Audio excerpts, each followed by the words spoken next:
Dobrý deň, vítajte na webe androidportal.sk. Ja som Lukáš Zachar a dnes vám v našom celkom prvom videu ukážem šikovnú aplikáciu, ktorá slúži ako TV program.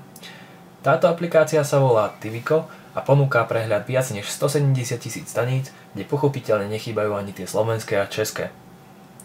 Na dnešnú recenziu, alebo teda predstavenie, budeme používať HTC HD 2, ktorý nie je originálne spravený pre Android, no väčšina ľudí si ho tak prerobila. Ja nie som teda výnimkou.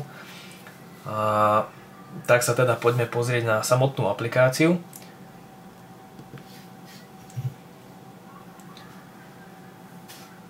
Ako vidíte, privítala nás pekná hlavná obrazovka, ktorú tvorí prehľad 9 mini okienok, ktoré sú takými rýchlymi prístupmi ku vašim obľúbeným staniciam. Zmeniť sa dajú veľmi jednoducho, stačí len podržať prst na jednom z týchto štvorčekov a vybrať si vašu obľúbenú stanicu. Na vrchu máme prehľad upozornení a takisto vyhľadávanie. Na spodku máme takú vysúvaciu roletku, ktorá slúži ako rýchly prístup ku všetkým staniciam. Pod tými 9 okienkami máme kalendárne zobrazenie všetkých staníc pokope, teda tých obľúbených, kde vidíme čo sa momentálne vysiela. To, čo sa odvysielalo, je červeným, to, čo sa momentálne vysiela, je modrým a to, čo bude nasledovať, je zeleným. Tu sa takisto môžeme prekliknúť na ďalšie dni. Ako vidíte, ide to pekne po dňoch až na 7 dní dopredu. Takisto máme možnosť si pozrieť program len jednej špecifickej stanice, kde tiež máme možnosť sa prekliknúť na akýkoľvek deň až do 7 dní do budúcnosti.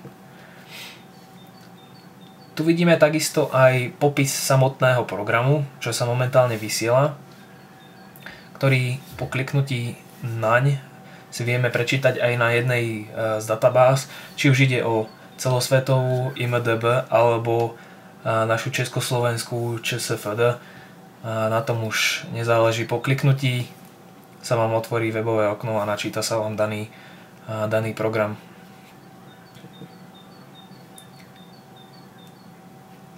Okrem toho si môžeme naplánovať aj upozornenie, ktoré nás upozorní 5 minút pred začatím programu.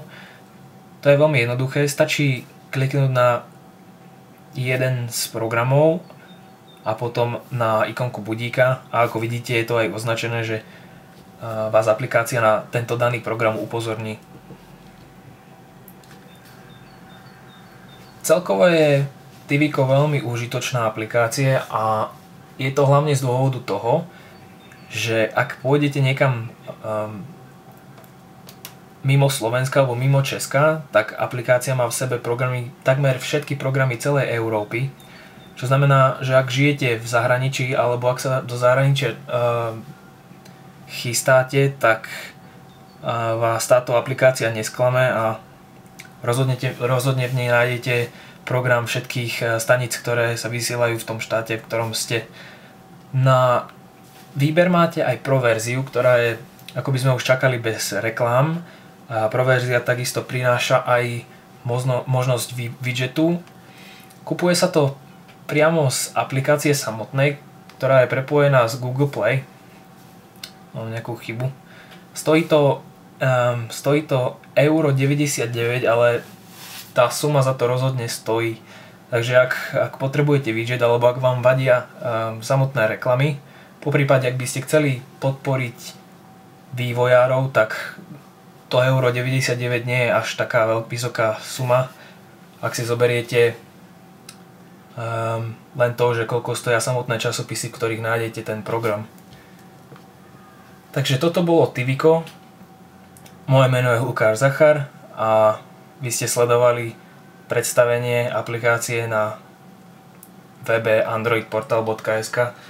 Teším sa na vás a znovu na budúce.